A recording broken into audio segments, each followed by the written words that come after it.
ये कि वो भी स्टेयरिंग लेकर के आगे बढ़े। 20% आबादी को कभी कुछ नहीं थमाएंगे ये। और बात कहेंगे कि हम सामाजिक न्याय की बात करते रहे, लोहिया जी को क्यों भूल जाते हो? लोहिया जी ने भगवान कृष्ण को भी माना था, भगवान शिव को भी माना था, भगवान राम को भी माना था, लेकिन ना भगवान राम को मान रहे हो, ना भगवान शिव को मान रहे हो, ना भगवान कृष्ण को मान रहे हो। आप अगर मानते तो भगवान कृष्ण के दर्शन करने जाते और भगवान कृष्ण का भव्य मंदिर बनाने की बात करते, और भगवान राम के दर्शन करके कहते कि नहीं यहाँ भगवान राम का भव्य मंदिर बना है और हम इसमें दर्शन करके हम आशीर्वाद दे रहे हैं। आप वहां भी जाने में कतराते हो, वहां भी जाने में कतराते हो और बात बड़ी बड़ी करते हो कि नहीं हम धर्म के खिलाफ नहीं है। आप असली वास्तविक ये है कि आप यादव मुस्लिम के अलावा दूसरे समाज को देखना नहीं चाहते। आप गले में एक तरफ यहाँ चूड़ी रखते हो तो दूसरा पैर में चूड़ी रखते हो, ताकि वो सिर्फ यादव समाज के लोग और मुसलमान को हिस्सेदारी मिलते रहे, बाकी सब बाहर में जाओ, उसे कोई लेना देना नहीं है। आप बताओ ना कि आप 20 साल तक सरकार चलाए हो, उत्तर प्रदेश में पिछड़े वो लोगों की आबादी इतनी बड़ी 54% है, लेकिन आपने उनको हिस्सेदारी देने की बात एक बार भी नहीं किया। तमाम महापुरुषों की जयंती, बाबा साहब अंबेडकर की मूर्तियां तोड़ी जा रही थी, तब शांत बैठे पड़े रहते थे, तो कहते थे कि बाबा साहब जमीन कब्जा करते हैं। जब महाराजा सुहेलदेव राजभर की बात आती थी राष्ट्र रक्षक की,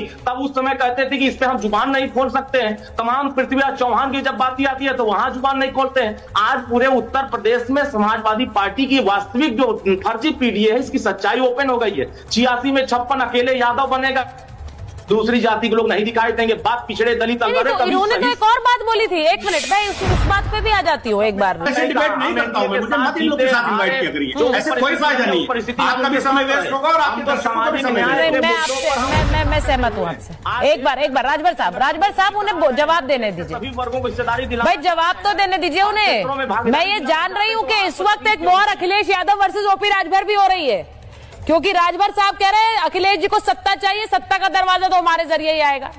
वो सत्ता में नहीं है इसलिए भेज रहे हैं। अब मैं बोलूं फराज साहब बोले जी। हाँ। देखिए अरुण राजभर जी के पिताजी का बड़ा सम्मान है, मैं भी उनका सम्मान करता हूं, ऐसी बात नहीं है। वो पिछड़ों की लड़ाई लड़ते रहे हैं। ओपी राजभर जी को विधानसभा का दरवाजा समाजवादी पार्टी ने दिखाया और भारतीय जनता पार्टी ने इनके भाई को हरा करके घर पे बैठा दिया। तो ये तो जानते ही है कि पिछड़ों की लड़ाई कौन लड़ रहा है। और 2000 मैं ऐसे डिबेट नहीं करता हूँ, आपसे मैं चुप करता हूँ, वैसे नहीं करता। आपको कुंडी लगा खड़े थे, मैं ऐसे नहीं करता हूँ। कहा कि ये विधायक, ठीक है एक मिनट भाई, एक मिनट राजभर साहब जरा, राजभर साहब मैं जरा फराज साहब से रिक्वेस्ट कर रही हूँ, वो बात रख लें अपनी। हम इस डिबेट को आगे ऐसे नहीं बढ़ा सकते, मैं उनसे सहमत हूँ, जरा उन्हें बोलने दीजिए पहले। हमने बंद किया हुआ है, ठीक है फराज साहब बोलिए, फराज साहब को लीजिए और समीर जी को लीजिए स्क्रीन पे। हाँ